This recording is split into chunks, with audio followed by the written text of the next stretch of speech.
Chez vous, on a acheté un flan ici et un sandwich porc crudité qui présentent tous les deux des anomalies, c'est-à-dire présence de traces fécales. Et Franchement, je suis pas étonné. vous n'êtes pas étonné? Non. Si le sandwicher, par exemple, il se lave mal les mains, franchement, il y en a, c'est comme si on était à l'école. Et les mecs, bientôt, faudrait être derrière eux toute la journée. Il y aurait une vente à emporter sur 3 qui serait contaminée par des bactéries, selon une étude de 2015. Ça fait peur, d'autant plus qu'en ce moment, avec le confinement, les Français n'ont jamais autant commandé. Alors on a mené l'enquête pour savoir si c'était vrai, et les résultats qu'on a obtenus vont encore plus loin que tout ce qu'on pouvait imaginer. Pour savoir si ces contaminations sont vraiment répandues, je suis allée dans plusieurs boulangeries, et j'ai commandé des sandwichs, des kebabs et même de simples pâtisseries. Déjà ici, le boulanger ne met pas de gants pour nous servir, c'est pas très rassurant. Et là par exemple, le vendeur ne se lave même pas les mains après avoir touché ma monnaie.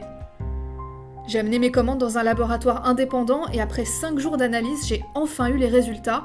Sur les 29 plats que j'ai fait tester, 10 sont contaminés avec des bactéries qui proviennent de nos intestins. C'est énorme. Alors on est allé demander des comptes à ce boulanger qui nous a vendu plusieurs sandwichs contaminés et un flan aux excréments. Et chez vous, on a acheté un flan ici et un sandwich porc crudité qui présentent tous les deux des anomalies, c'est-à-dire présence de traces fécales. Et ici, les Escherichia coli qui dépassent de 100 fois la norme. 100 fois. Ouais. Ici, c'est 100, voilà, ça devrait être 10 et c'est 300. Ça doit être 10 et c'est 300. Ouais. Ça, c'est déjà... si le sandwicher, par exemple, il se lave mal les mains, il touche une serpillière... Je peux pas être derrière tout le monde. Mais franchement, il y en a, c'est comme si on était à l'école. Il y a beau leur dire 50 fois par jour. Et les mecs, bientôt, faudrait être derrière eux toute la journée. Quand vous sortez une poubelle, quand vous rentrez, faut se laver les mains. Surtout que j'ai des distributeurs de produits avec du savon bactéries, et exprès. Et non, je sais pas, ça leur donne pas l'idée. C'est par exemple le gars qui fait les sandwichs, la pâtissière qui fait les flans. Ça, ce sont des choses que vous avez déjà remarquées, vous lavez Ouais, régulièrement. tout le temps. Et franchement, je suis pas étonné. Vous n'êtes pas étonné? Non. Toutes les excuses sont bonnes pour le patron qui rejette la faute sur ses employés.